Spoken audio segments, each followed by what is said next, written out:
Simple apan pinalahi nga konsepto ang napili nining bag-ong minyo nga sila Roslyn ug John Hall gikan sa Buena Vista, Bohol. Aron mas mabati pa ni Roslyn ang iyang gigikanan, gipili niyang magtiniil atol mismo sa ilang kasal. Gawas sa pagtiniil, misakay usab sila og kabaw ug gumikan niini daghan ang nakadaig sa ilang yanong pamaagi sa pagpakita silang gugma sa usag-usa. Karong buntaga, sayrantang ilang love story o wedding vow sa usag-usa dinhilang sa GMA Regional TV Live.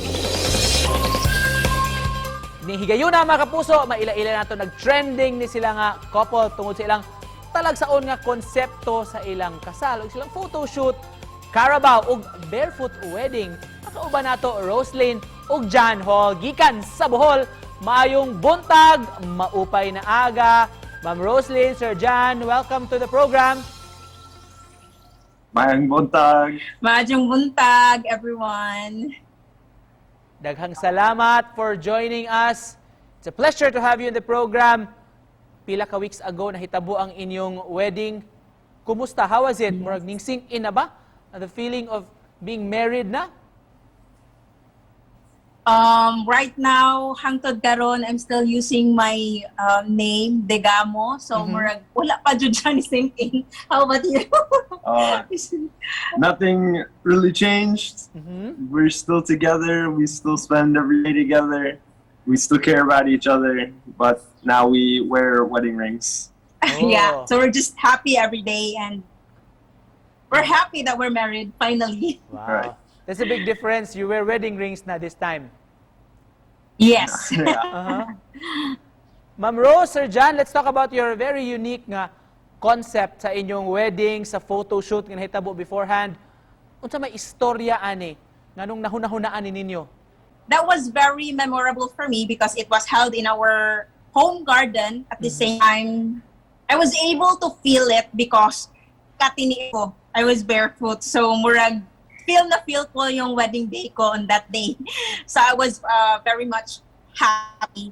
And also, the Carabao, my papa was actually thinking of us going to the ceremony with the use of the Carabao. So, it was our first bought Carabao. So, we bought it 2 years ago. So, 2 years old pa lang si Paparts. And he called him Parts. Yes. Because we had our before, among kabaw, angan Paparts, then ibaligya na sa mga parents. So, nipalit bigli. Then that's how we got Paparts into our wedding day. How about you, Sir John? How did you find the Yes, concept, sir? The idea of this kidding simple no wedding photo shoot?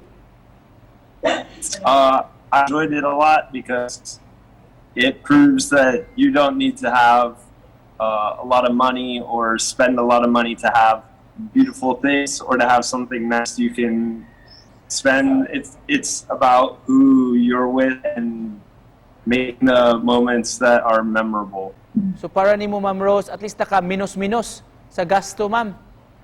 Dako jud kayog minus o gasto, sir, because first hand naka-decide mi ato nga sa Panglao i-held, and then we were budgeting almost mga 300,000 pesos because of our guests, also from Cebu and from Bohol, my co-teachers, everybody that loves us, of course.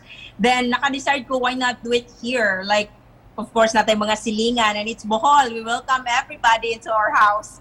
So we decided to just have our wedding in our home garden. Maybe just know background lang, brief background sa inyong love story. Like when and where did you meet? And what was your initial reaction with each other? Okay, so I think you have to share about the initial reaction. Joking. Okay, so I've met him in 2018, so it was in my business ethics class, and he was enrolled in that class. And just to remind everyone, he's 1 year older than me, so I think it's fine to have a relationship with my student. Joke. Okay, so I was teaching in University of San Jose Recoletos, but after we have our relationship, sir, I ended my term in the university and transferred to another school. I had a current girlfriend at the time when we first met, so I wasn't into pursuing a relationship or anything like that. And then when my ex and I, we broke up So then I was available, and I knew that she currently wasn't seeing anyone. So I waited until after our class was almost over. There was maybe like 2 or 3 days left of class. And I waited outside the classroom, and I asked for her Facebook, for her messenger. Rose o John, we weren't able to hear your vows o inyong panaad sa inyong kasal. Mamahimo ba? Can you share it to us this morning? John, I promise to love you forever. There's nothing that can actually make me decide whatever goes wrong in the future, but I would leave you. Nothing. I'm just gonna stay here beside you in sickness and in health. I love you forever. Now take care of you. So, love you as well. We spent some tough times together. We've been through some things that most people can't even imagine. But like I said, even when we were in those times, those moments make us stronger. I love you so much. I love you too.